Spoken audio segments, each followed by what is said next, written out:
케네스 헤이겐 지휘학교 시청자 여러분 안녕하십니까? 오늘은 제 67강입니다. 제목은 세 번째 비결, 치유는 믿음의 행동의 결과다. 치유는 믿음의 행동의 결과다. 이런 제목으로 말씀드리겠습니다. 요절 말씀은 마가복음 3장 5절입니다. 내 손을 내밀라 하시니 내 밀림에 그 손이 회복되었더라. 아멘. 내 손을 내밀라 하시니 내 밀매 그 손이 회복되었더라. 아멘. 우리 하나님께서는 어떤 병이든지 다 고치십니다. 암이니 불치병이니 난치병이니 고질병이니 만성병이니 하는 것은 이런 것은 고치기 어렵다 이렇게 보통 생각하는데, 그것은 우리 인간이 가지고 인간이 생각하는 개념이지 하나님께는 전혀 어렵지가 않습니다. 그러므로 내 병은 낫기가 힘들어, 내 병은 참 고치기 힘들어, 그런 부정적인 생각을 하나님의 말씀으로 완전히 제거해야만 치유의 문이 열릴 줄로 믿습니다. 여러분도 그렇게 믿으십니까? 지금 저는 치유의 문이 열리는 12가지 비결에 대해서 말씀을 드리고 있습니다. 이제 저자는 이 책에서 12번을 얘기하는데 보면은 치유의 기본으로부터 시작해서 점차로 깊이 있게 들어가고 있습니다. 그래서 첫 번째 비결은 무엇입니까? 내 믿음대로 될지어다. 먼저 나에게 믿음이 있어야 되는 거죠. 두 번째는 뭡니까? 두 번째 비결은 예수가 우리 대신 나 대신 질병을 짊어지셨다. 예수님께서 나 대신 질병을 주고 담당하셔서 해결해 버렸다 하는 것을 믿는 것이고, 이제 오늘은 세 번째 비결로서 치유는 믿음의 행동의 결과다. 내가 믿음으로 행동할 때 치유가 나타난다, 그런 뜻입니다. 여러분 들어보시면은 다 이해가 다 되는 거죠. 왜냐하면은 제가 지금까지 여러분들에게 말씀드린 그런 내용들을 사실은 반복한 거나 마찬가지입니다. 이미 우리가 알고 있는 그런 말씀이란 말이죠. 그래서 제가 치유의 기본이라고 말씀을 드렸습니다. 여러분, 기본을 무시하면 안 됩니다. 기본과 기초가 튼튼해야만 모든 일이 다 잘 될 수 있는 거 아니겠습니까? 치유도 마찬가지라 그 말씀이에요. 여러분, 제가 왜 이런 얘기를 지금 해드렸는지 아시겠습니까? 우리 케네스 헤이겐 치유학교 이 유튜브는 온라인으로 강의하기 때문에 무슨 성령의 은사나 안수와 같이 기름 부음을 통해서 치유하는 게 아닙니다. 그렇죠? 여기는 순전히 자기 자신의 믿음을 키워서 자기 자신의 믿음으로 치유받는 그런 현장인 것입니다. 그래서 하나님의 말씀에 대한 믿음을 키우고, 우리 믿음을 키우고 영을 강화해서 내 믿음대로 될지어다, 내 믿음대로 될지어다 치유를 실현하는 것이 바로 이 케네스 헤이겐 치유학교인 것입니다. 우리 케네스 헤이겐 목사님께서도 늘 말씀하시기를 이렇게 기름 부음을 통한 성령의 은사나 병 고치는 은사나 안수와 같이 기름 부음을 통한 치유를 많이 하셨어요. 그분이 하셨지만은 그분이 정말로 강조한 건 뭐냐면은 그런 걸 강조한 게 아니고 이 믿음 치유를 더 중요시했습니다. 더 많이 강조했습니다. 왜냐하면은 성령의 기름 부음은 내가 마음대로 할 수 있는 게 아니잖아요. 성령께서 은혜 주시고 하나님께서 기름 부음을 주셔야만 되는 것이니까 그건 항시하는 게 아닙니다. 그다음 믿음 치유는요, 내 믿음만 키워가지고 있으면은 언제라도 24시간 항상 이건 치유받을 수 있는 것이거든요. 이게 더 좋은 것이죠, 여러분. 알고 보면요. 그래서 제가 이 믿음 치유를 지금 이렇게 하고 있는 것입니다. 그래서 하나님의 자녀라면 누구나 다 자기 자신의 질병을 스스로 치료할 수 있어야 됩니다. 치료할 수 있어야 되는 거예요. 뭐 병원에 가고 의사 가고 물론 갈 일도 있겠지만은 기본적으로 뭐냐, 하나님의 자녀들, 하나님의 백성들은 자기 자신의 병을, 몸의 병을 자기 자신의 믿음으로 치유하면 되는 것입니다. 꼭 무슨 은사제를 찾아간다든지 무슨 유명한 신여종을 찾아가고 의지할 필요가 없다 이 말씀이에요.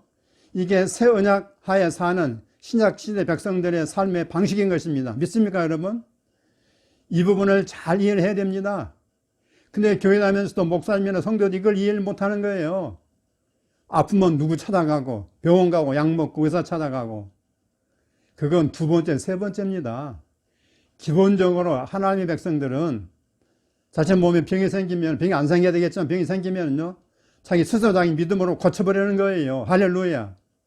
저는 그것이 성경의 뜻이라고 100% 믿습니다. 여러분 중에는 혹시 내가 건강해서 사는 것이, 또 내가 치유받는 것이 하나님의 뜻이다. 그러면 나는 치유받는 거야. 난 치유받을 수 있을 거야. 내가 건강한 사람의 뜻이고 내가 치유받는 사람의 뜻이기 때문에 나는 건강해질 거야. 이렇게 생각할 수 있을지 모르겠습니다. 여러분, 그건 아닙니다. 절대 그건 아닙니다. 그건 전혀 성경적인 방법이 아니란 말이에요. 여러분, 사복음서 읽어보게 되면은 예수님의 치유사역 가운데 나는 가만히 있는데 예수님께서 고쳐주는 그런 게 있습니까? 그런 예는 하나도 없습니다. 병든 자가 믿음의 행동을 취했을 때 예수님의 치유를 받게 되었습니다. 이 부분이 굉장히 중요한 부분이 오늘 말씀의 핵심입니다. 병든 자들이 믿음의 행동을 취했을 때 예수님의 치유를 받았다, 그 말씀이에요. 오늘 본문 보십시오. 한쪽 손 마른 사람이 어떻게 치료받았습니까? 오늘 말씀은 간단한 말씀이에요. 간단한 말씀은 우리에게 중요한 메시지를 주는 것인데, 예수님께서 내 손을 내밀라 했어요. 그랬더니 그가 손을 내밀었습니다. 내가 내 손을 내밀라 했더니 이 사람이 내 손을 내밀었어요. 내 손을 내미는 이것이 믿음의 행동인 것입니다. 여러분, 그건 쉬운 것 같죠? 결코 쉬운 게 아닙니다. 믿음이 있어야만 내미는 것입니다. 아니, 내가 전 손을 못 쓰고 있는데 나 손을 만져서 낫게 해줘야지 나보고 손을 내밀라고? 어떻게 내가 내밀 힘이 없는데? 그건 불신앙입니다. 예수님께서 내 손을 내밀라니까 손을 내밀었어요. 이것이 믿음의 행동이란 말이에요. 그랬더니 그의 손이 회복되고 완전히 치유됐다는 얘기입니다. 이처럼 내가 믿음으로 행동을 해야만 치유가 나타나게 되어 있습니다. 할렐루야. 이 원리가 오늘 말씀의 핵심인 것입니다. 앞에서도 제가 여러 번 말씀드렸지만은 우리 예수님은 속량사역 안에 두 가지가 다 들어있다 그랬어요. 하나는 죄사함, 또 하나는 질병의 치유. 이 두 가지가 함께 주님의 속량사역 안에 포함되어 있다고 그랬습니다. 저 죄사함도 질병 치유도 하나님의 뜻이라 그 말씀이에요. 이 두 가지는 다 하나님의 은혜로 이미 모든 인류에게, 이 땅에 사는 모든 사람들에게 주어진 축복입니다. 사람을 구별하지 않고 누구에나 주신 축복이에요. 이 두 가지 축복이, 두 가지 은혜가. 하지만은 우리가 꼭 알아야 될 것이 무엇입니까? 죄사함이나 질병의 치유가 하나님의 뜻이라고 해서 나는 가만히 있고 자동적으로 이루어진 것은 결코 아니라 그 말씀이에요. 여러분 생각해 보십시오. 지금도 사람들이 예수를 믿고 구주로 받아들이지 않아서 매일 멸망당하고 있습니다. 매일 지옥에 떨어지고 있는 것입니다. 그들의 죄가 많아서 죄 깔고 죽는 게 아닙니다. 예수님께서 분명히 죄사함의 용서를 이루어 놓았는데도 불구하고 그것을 믿지 않고 받아들이지 않으니까 다 멸망당하고 있다, 그 말씀이에요. 여러분, 치유도 마찬가지인 것입니다. 우리 예수님께서 십자가에서 치유를 이루어 놓았어요. 만백성에서 이미 치유를 이루어 놓았습니다. 그걸 믿음으로 받지 않으니까 치유받지 못하고 질병으로 죽는다, 그 말씀이에요. 그 믿음으로 받아들이면 병고침 받을 수 있다 이 말이에요. 근데 그걸 안 받아들이면은 치유 못 받는 거죠. 천을 없는 사람도 못 받는다 이 말이에요. 여러분, 성경에 보면은 죄가 있으면은 죄를 자백하거나 회개만 하면은 즉시 용서함 받는다고 되어 있습니다. 맞죠? 그런데 말이에요. 그 죄가 뭐가 좋다고 그 죄를 자기의 속에 담고 다니는 사람도 있어요. 참 놀라운 얘기죠. 아니, 죄가 뭐가 좋다고 늘 자기 속에다 담고 다니는 신자들이 있다 이 말이에요. 불신자 같으면 말도 안 해. 믿는 신자들은 죄를 담고 다녀요. 회개도 안 하고. 여러분, 어떻게 생각하십니까? 마찬가지로 질병의 치유가 우리 주님의 속량사 안에 포함되어 있음에도 불구하고 자신의 몸속에 질병을 담고 다니는 사람들이 있다고 말씀해요. 자신의 몸속에 질병을 갖고 다니고 담고 다니는 사람들이 있는데 여러분 어떻게 생각하십니까? 안타까운 일 아닙니까? 아니 하나님께서 성경에 낫는 방법 얘기해 놨는데 어떻게 이상하게 그걸 믿지 않고 자기 몸속에 질병을 담고 다닌다 이 말이에요. 그게 현명한 신자의 생활이겠습니까? 또 무슨 병원이나 약만 의지한다면 어떻게 되겠어요? 그게 믿는 사람의 도리가 아니잖아요. 우리는 성경을 진짜 하나님 말씀으로 확실하게 믿어야 됩니다.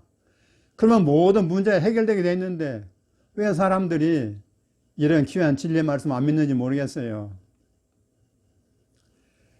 하나님의 말씀에 약속이 되고 그리스도 안에서 우리를 위해서 준비되어 있는 구원, 죄사함, 치유, 지성공급, 평안 이런 거 전부 다 하나님 뜻입니다. 분명히 우리를 위해서 예비되신 은혜로 주신 하나님의 뜻이에요. 그렇지만 그 은혜가 하나도 자동적으로 이루어진 것은 하나도 없습니다. 맞지요? 나는 가만히 있는데 구원받고, 나는 가만히 있는데 죄사함 받고, 나는 가만히 있는데 질병 치유받고, 나는 가만히 있는데 재정의 공급을 받고, 나는 가만히 있는데 평안이 오고, 그건 절대 아닙니다. 우리 각자가 믿음으로 그것을 취해야 되는 것입니다. 믿음으로 취해야 된다고 말씀이에요. 믿음으로 반응을 보이고 믿음으로 행동을 해야만 내 것이 되는 것입니다. 이 치유의 경우도 말이죠. 치유를 구하는 기도를 주님께 올렸습니다. 올려드리면서 하나님의 치유 약속의 말씀을, 치유 약속과 치유의 말씀을 묵상하고 고백하고 선포하는 일을 해야 됩니다. 거기에 많은 시간을 들여야 됩니다. 그러는 과정에서 우리 성령께서 주시는 어떤 깨달음, 감동, 내적인 음성 이런 것을 귀를 기울이고 들어야 되는 것입니다. 어떤 성령께서 감동을 주시고 깨달음을 주시고 깨우침을 주시고 또 음성을 들려주시고 어떤 또 이 자극을 주시고 여러 가지 방법으로 그 사람에게 어떤 암시를 주시고 깨닫게 해준다 그 말씀입니다. 그걸 잘 들어야 돼요. 이 저자가 여러 번 간증하고 있습니다. 자기 자신이 이 목에 암이 발생했을 때 간절히 주님께 기도했습니다. 그때 주님께서 내 주변에 있는 세 사람에게 중보기도를 요청을 하셨습니다. 그래서 이분이 그대로 순종해서 자기의 가까운 멘토 세 사람을 찾아가서 중보기도를 요청했더니 순종했더니 치유를 받게 되었다고 간증했습니다. 또 1년 후에 자기 어린 아들이 소화 근육 관절염에 걸렸을 때는 또 주님께 간절히 기도했습니다. 주님의 은혜를 구했을 때 주님께서 이들은 뭐라 하냐면은 너는 지금부터 하나님 말씀을 깊이 묵상해라. 묵상을 한 다음에 그 말씀을 아들 향해서 치유 말씀을 고백하고 선포하고 말하라고 했습니다. 거기에 집중하라고 했어요. 그래서 이분이 그 말씀대로 아들 향해서 치유 말씀을 말하고 고백하고 선포하고 아침에도 낮에도 저녁에도 밤에도 늘 때만 되면 기회만 되면은 아들 향해서 말씀을 선포하고 고백하고 말하고 했단 말이에요. 그렇게 집중했더니 순종했더니 한 3개월 지나니까 이 아이가 기기를 시작하고 3개월 지나니까 6개월 만에 완전히 걸어다니는 완전히 치유받았다는 간증을 했습니다. 할렐루야. 여러분 제가 이 치유학교를 시작한 지 벌써 한 15개월 16개월이 됐습니다. 많은 분들이 이 메시지를 통해서 치유를 받았다고 믿습니다. 그러나 아직도 병이 떠나지 않아서 참 낙심하고 참 염려하고 참 마음 아파하는 사람이 있을지 모르겠습니다. 제가 그런 분들에게 간곡히 드리고 싶은 말씀 조언이 있습니다. 그 뭔가 하면은 그럼에도 불구하고 이 치유 메시지를 계속해서 꾸준히 들으십시오. 믿음은 들으면서 나온다 했지 않습니까? 그래서 지속적으로 반복적으로 들으시면 반드시 믿음이 생기고 믿음이 증가되는 것이 그것이 하나님의 말씀이에요. 그건 제 말씀이 아니고 치유 말씀을 계속해서 들으면서 반복적으로 듣고 하면은 반드시 믿음이 생기고 믿음이 증가되어 있는 것입니다. 그리고 또 제가 전에 해드린 치유선구 49절 그 말씀들을 듣기도 하고 또 고백하고 선포하기를 계속하십시오. 그래서 말씀을 듣고 말하고 고백하는 것이 여러분의 믿음의 근육을 키우는 놀라운 방법인 것입니다. 이렇게 말하고 고백하는 이것이 믿음의 행동이에요. 이것도 안 하는 사람이 많잖아요. 행동 안 하는 것이죠. 그래서 꼭 무슨 움직이고 운동하는 그게 행동이 아니고 믿음의 말씀을, 이 치유 말씀을 계속 고백하고 선포하고 말하는 것, 이것도 믿음의 행동이라는 말씀입니다. 이건 돈 드는 것도 아니잖아요. 그러므로 계속해서 여러분이 이런 일을 지속하시기를 바랍니다. 여기에 도움되는 말씀을 드리겠습니다. 유명한 존 오스틴 목사님이 이렇게 설명했습니다. 100m 경주를 한다고 할 때, 너무 멀어서 너무 이 코스가 길어서 난 하지 못해. 그럴 필요가 없다는 것입니다. 100m를 쪼개서 분할을 하라는 것입니다. 분할해서 맨 처음에는 1cm, 2cm를 날리고 시작을 하고 그 다음에는 또 1m, 2m, 3m를 날리고 그렇게 해서 5m, 10m, 15m, 20m, 30m, 50m, 70m, 100m 이렇게 나눠가지고 분할해서 조금씩 달리라고 하는 것입니다. 그러면 나중에는 100m를 다 달릴 수 있는 거 아니겠습니까? 마찬가지입니다. 이 치유 메시지를 계속해서 들으면은 여러분 믿음이 조금씩 자라게 됩니다. 1%, 5%, 10%, 20%, 30%, 50% 이렇게 믿음이 자라가는 거예요. 그러니까 믿으셔야 됩니다. 믿어야 되는 거예요. 이 땅의 모든 것은 다 마찬가지 원리라고 생각합니다. 계속해서 반복하고 또 반복하면요 그것이 입력이 되고 뇌에 전달돼가지고 결국은 기도가 된다 이 말씀이에요. 이걸 믿으시기 바랍니다. 이렇게 하다 보면 어느 날 치유가 여러분 몸에 나타나게 될 것입니다. 분명합니다. 저는 여러 번 경험했기 때문에 제가 자신 있게 말씀드리는 것입니다. 할렐루야. 여러분의 병은 계속해서 낫고 있습니다. 지금도 낫고 있습니다. 결코 이걸 뒤로 빠꾸 돌리지 마십시오. 계속 더 전진하고 또 전진하시기 바랍니다. 할렐루야. 아멘. 이제 고백과 선포하는 시간입니다. 오늘도 5가지 문장입니다. 첫째, 나의 질병 치유는 예수님의 속죄사역 안에 들어있음을 믿습니다. 아멘. 나의 질병 치유는 예수님의 속죄사역 안에 들어있음을 믿습니다. 아멘.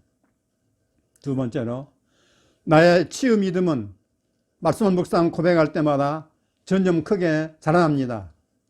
나의 치유 믿음은 말씀을 묵상 고백할 때마다 점점 크게 자라납니다. 아멘. 세 번째, 다른 사람이 고침을 받았으면 나도 고침을 받을 줄로 믿습니다. 아멘. 다른 사람이 고침을 받았으면 나도 고침 받을 줄을 믿습니다. 아멘. 네 번째, 나의 치유는 주님이 원하고 성령도 원하며 말씀도 원합니다. 아멘. 나의 치유는 주님도 원하고 성령님도 원하며 말씀도 원합니다. 아멘. 다섯 번째, 매일 치유 말씀을 고백하는 것이 믿음의 행동임을 믿습니다. 아멘. 매일 치유 말씀을 고백하고 선포하는 것이 믿음의 행동임을 믿습니다. 아멘. 아멘. 여러분, 오늘 세 번째 비결을 말씀드렸습니다. 치유는 믿음의 행동의 결과이다. 아무리 주님께서 치유를 완전히 준비해 놨어도 믿음으로 치유하는 행동하지 아니하면은 치유는 나와 상관이 없다. 그 말씀입니다. 이 말씀을 계속 묵상하시면서 계속 지속 반복하시기를 바랍니다. 그리고 이 원고는 저의 케네스에게 목회연구소 다음 카페와 또 네이버 블로그에 올려놨습니다. 성령 서사교회 오태영 목사 치면은 다 나와 있습니다. 그렇게 해서 여러분이 이 메시지를 눈으로 보고 귀로 들으면서 믿음이 강화돼서 모두가 치유받기를 우리 주 예수 이름으로 축복합니다. 아멘. 할렐루야.